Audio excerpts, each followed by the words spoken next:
name is Amy Rosenfeld. I'm a registered dietitian and a member of the Katz Institute for Women's Health.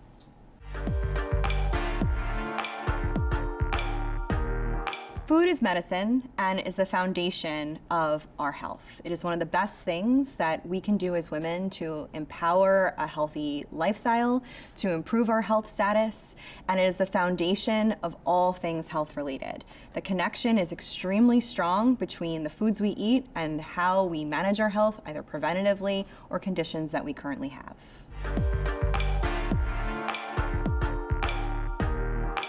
It is absolutely not possible to eat healthy at every meal, nor should we feel pressured to do so. There will always be days where we eat the healthiest we possibly can, and there will be days where we don't eat a single vegetable, and that's perfectly fine. There's a lot more going on with food than just what it does for our bodies. It's also a social thing. It's how it makes us feel. It's enjoyable. It's something that's cultural. So eating something that isn't the best, quote unquote, best choice is a perfectly natural and acceptable thing to do.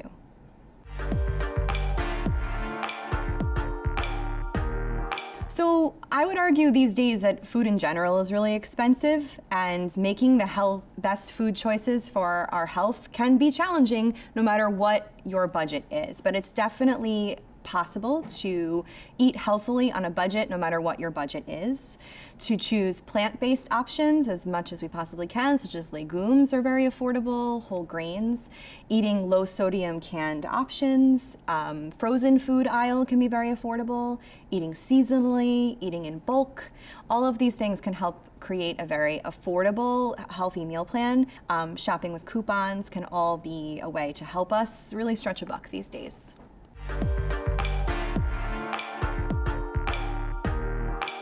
When staying hydrated during exercise, it's really important to focus on water because water is the #1 source of hydration. Energy drinks can be really high in caffeine, and whenever consuming an energy drink, it should definitely be something you discuss with your physician and your clinical care team before ingesting. They can also be really high in sugar and chemicals and calories. So for hydration during exercise, definitely water first.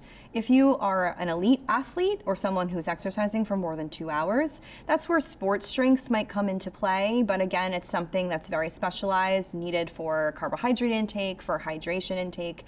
For the average person, water is the gold standard.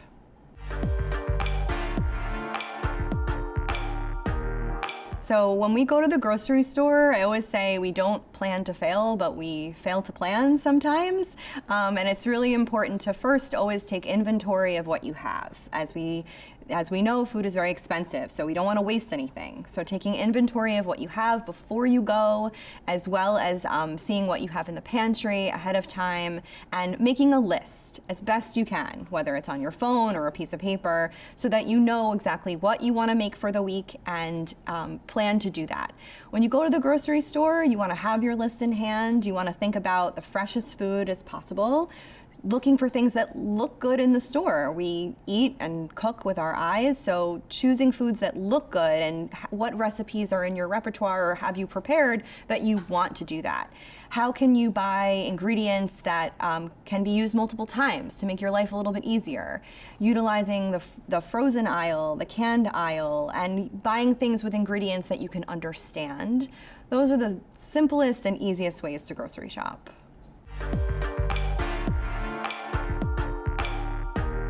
So what it means to me is that the food choices that we make shouldn't control our lives, and we should never feel guilty about our food choices, nor should we feel bad if we make a choice that's a little less than ideal. Food is something that we need to develop a healthy relationship with. It's something that we as women often don't take enough time to do and haven't been nurtured to do. So for sure, we need to think about and develop a respect for what food does for our bodies, how it nourishes us, how it provides us with fun and excitement and part of our culture.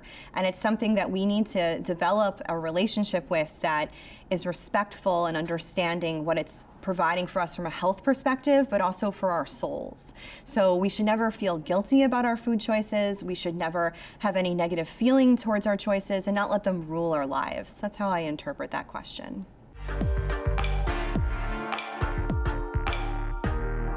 The benefit to eating seasonally is that it's more cost effective, and it's also going to provide you with more nutrient rich or nutrient dense choices, which means they're going to be higher in vitamins, minerals, antioxidants. And the reason for that is when they're grown in abundance, there's going to be more of it, the cost is going to be down. Also, when food is picked from the tree or the bush, the second it's picked, the nutrient levels start to deplete. It starts to die off. So the longer it takes for a food to travel, the less nutrients it has. So you want to buy things that are as close to you in your region as possible so that you have more vitamins and minerals per bite. The top tip I would give a patient for being heart healthy, I always try to aid on what can you add to your diet versus what you can take away. And I certainly would say more fruits and vegetables, making half your plate full of colorful, eating the rainbow fruits and vegetables. The rest kind of falls into play when you do that. When proportionally your plate is full of fruits and vegetables, you are eating less of other things and getting more nutrient-rich choices. So that would be my number one recommendation.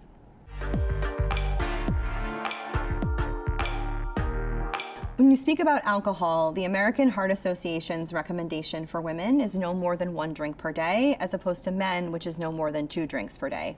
We often get a little bit of from that. Patients don't like to hear that.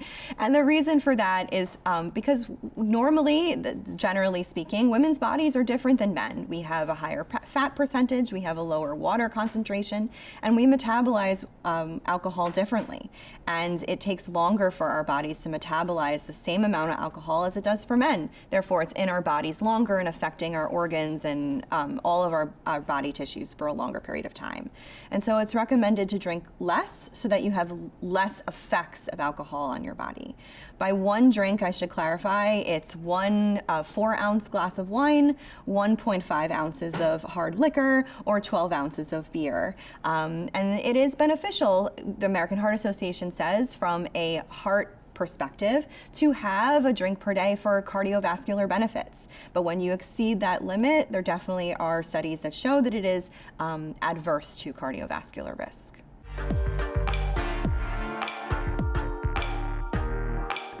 Preparing a home-cooked meal is certainly a challenge for me as a working mom and with 2 little boys, so I understand this question very well.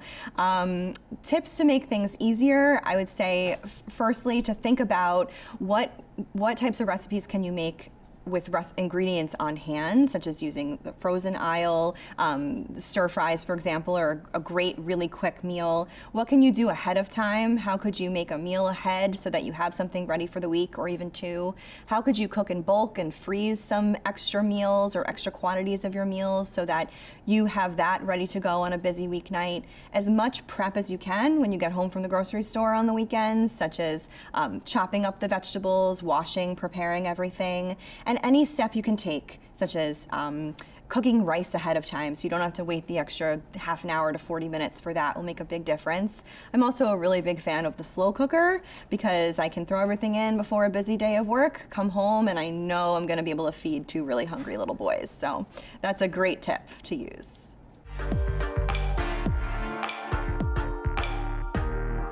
The benefit to eating as a family is multifaceted. Firstly, we are social eaters. We eat socially to connect with each other. It's a great time to have conversations, especially if you have kids. It's a great way for them to open up and feel comfortable and bond with each other.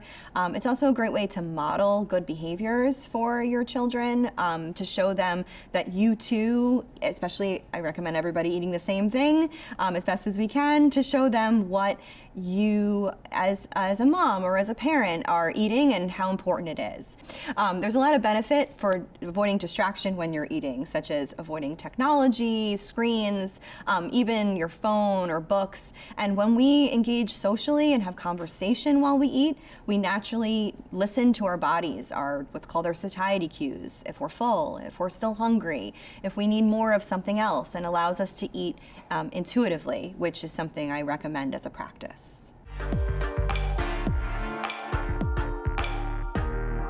So a dietitian or nutritionist is definitely an integral part of the clinical care team, working in conjunction with physicians and nurses and other specialists to provide many things, to provide education to the patient, to be a confidant for the patient, to help really motivate, be a cheerleader for goal setting, to help really work to create goals related to heart disease for reducing cholesterol or blood pressure, and helping the patient to understand what diet modifications, how different culinary techniques, different ways of shopping, how to improve their daily lives where food is such a huge part of their lives. And I think Northwell does a really great job of valuing dietitians and making us a part of as big a role as any other provider, and to allow us to be the voice and to be really a central part of the food as medicine way of looking at healthcare.